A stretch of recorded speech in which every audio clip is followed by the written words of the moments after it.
For decades, Pastor Gino Jennings has been one of the most powerful and polarizing voices in modern Christianity.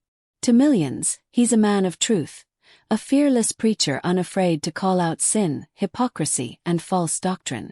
But behind the pulpit, a storm was brewing. A storm that would shake his ministry, his marriage, and his followers to the core. Born and raised in Philadelphia, Gino Jennings wasn't handed fame. He built it. He founded the First Church of Our Lord Jesus Christ, a ministry that began in the basement of his father's home with just a handful of believers. But Gino's fiery sermons and unapologetic tone drew crowds. People said he preached like the prophets of old, fearless, direct, and uncompromising. He didn't sugarcoat anything. He preached against worldly fashion, against false pastors, and even against mainstream Christian leaders, calling them wolves in sheep's clothing. That boldness made him famous and feared. Soon his sermons were everywhere, on YouTube, television, and radio. His words echoed across nations. Holiness is right, and everything else is wrong. His followers treated him not just as a pastor, but almost as a prophet. But behind the powerful voice and the sharp suit was a man, a husband, a father, a leader, struggling under the weight of perfection. Rumors began to circulate in quiet corners of the church. Members whispered about tension at home, between Gino and his wife, Sister Darlene Jennings. For years she had stood silently beside him, rarely speaking publicly, always smiling, always poised. But insiders say that smile began to fade. A former church member revealed, "You could tell something was changing.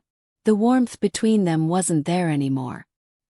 He'd preach about obedience and respect, but sometimes the way he'd look at her, it wasn't love.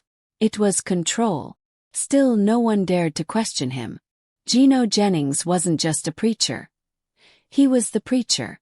His authority in the church was absolute.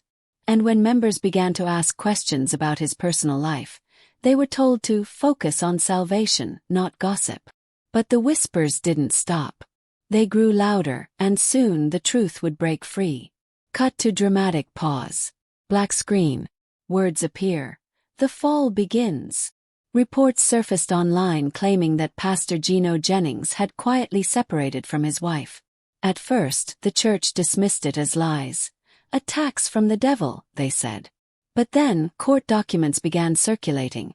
Divorce filings, property disputes, and statements that hinted at a painful private breakdown. The man who had preached against broken homes was living in one. Still, Gino kept preaching. He never addressed it directly, but his tone changed.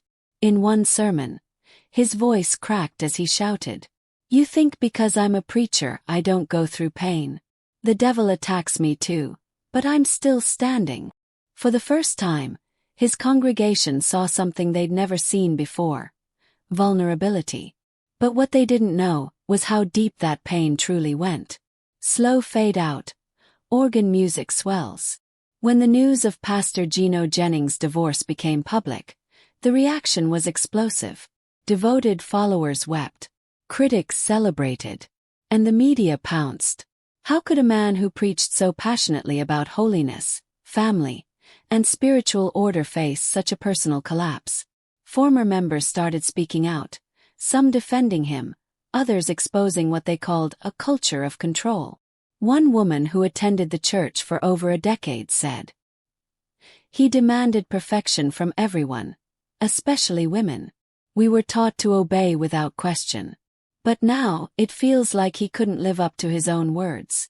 For years, Gino's image had been untouchable.